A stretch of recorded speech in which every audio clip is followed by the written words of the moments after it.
مساء الخير. كي عاد غدوة ماهوش العيد راح نديرلكم ماسك سبيسيال للشعر اللي دايره ديكاباج اللي شعرها دايرت له ليماش واللي يتقطع شعرها. راح نديرلكم حاجه اللي نديرها انا في شعري وتقوي شعر تاعي ويوليه لي حرير. واش راح ندير؟ راح زبده صول، راح ندير مرفع تاع زبده صول، مرفع كبيره نذوبها وهنا واش راني دايره؟ هنا دايره بيضه،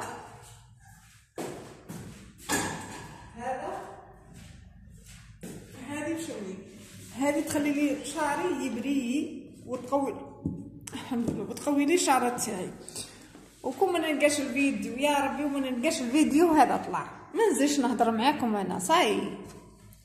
فهمتوا؟ درت بيضه. هذا الماسك اللي يبقى لي راح نزيد لكم عليه وتشوفوا شكون فيه يولي اللي ديكا واللي دايرين ليماش واللي شعرهم تتقطع. دير هذه الوصفه اللي شعورهم ما تتقطعش، شعورهم كحله وحابه غير يبري شعرها، نعطيكم حاجه ما خير ثاني ونبغيو نعطيها حاجه اللي تفيدها. فهمتوني؟ حاجه اللي تفيدها تستفادي بيها نتيا كيما الشعر الليماش ديكا. ديري هذه الوصفه ما تندميش عليها نهائيا نهائيا نهائيا. شوفوا خلاص تبرد لي الزبده تاعي تبرد شويه. هنا قلت لكم هذا الماسك اللي كنت دايرته وبقى لي شويه راح نزيدكم عليه. هنا نشوفوا ما كانش تضحكوش جوز الهند زيت الجونسون تاع البيبي روعه للشعر. فهمتوا؟ مش غير الجسم، روعه للشعر. زيت الجونسون تاع البيبي. هنا اي ماسك انت ديريه لشعرك، مش ماسك هذا، اي ماسك مش شرط انا تاعي هذا اللي راح نوريكم. ما تحوسوش اي ماسك عندك في الدوش وديري ماسك تاعك ابخي شامبو. ونصيحه لوجه الله، نصيحه اللي شعرها تتقطع وما نقدرش نعاود فيها، اللي شعرها تتقطع ما تغسلش بالشامبو. بعدي نهائيا على الشامبو، الله يستركم، بعدوا نهائيا على الشامبو. الشامبو تضر الشعر يا البنات. شامبو والله الحفافات ما راح تقول لكم هذه الطريقه، بصح الشامبو والله يضركم شعوركم. فهمتوا؟ ما تقولوش هذه سبيسيال تاع ليماش وهذه سبيسيال تاع الصبغه وهذه سبيسيال. تحوسوش. انا من ماشي حتى ماركه.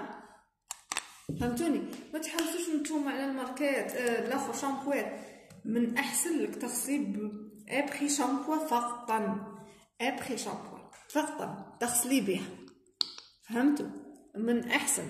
هنا واش درت؟ عندي بياض البيض درت اي ماسك عندك في الدار اللي دايره ليماش ما نقدرش نعاود، اللي دايره ليماش وشعرها يتقطع وشعرها دارت له ديكاباج، اغسلي بابخي شامبو فقطا، ما تغسليش بالشامبو. نحي شامبو من نحيها مادام شعرك يتقطع وراه في حاله نحيها. وهنا درت صفار بيضاء وجوز الهند ونخلط الماسك هذا تاعي. الماسك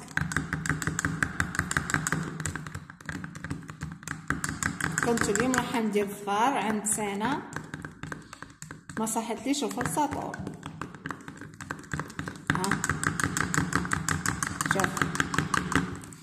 شوف وش راح نزيدها؟ راح نزيدها الزبدة تاع الصول، زبدة الصول. شوفوا هذا الماسك واش ديريه شوفي رشي شعرك. انا ما نقولكش قعدي في الدوش، كل واحده والدوش تاعها. شوفي نقول لك رشي شعرك حاجه خفيفه، ومن بعد ديري بلسم هذا الماسك هذا ديريه ربع سوايع في شعرك. فهمتوني البنات؟ ربع سوايع في شعرك. هذا الماسك هذا اللي درناه مع بعض ديريه ربع سوايع ورجعي الخبر كيفاه. او 8 البنات كي ديروا حاجه من حوايجي رجعوا لي في الكومونتير كيفاه واش داير لكم.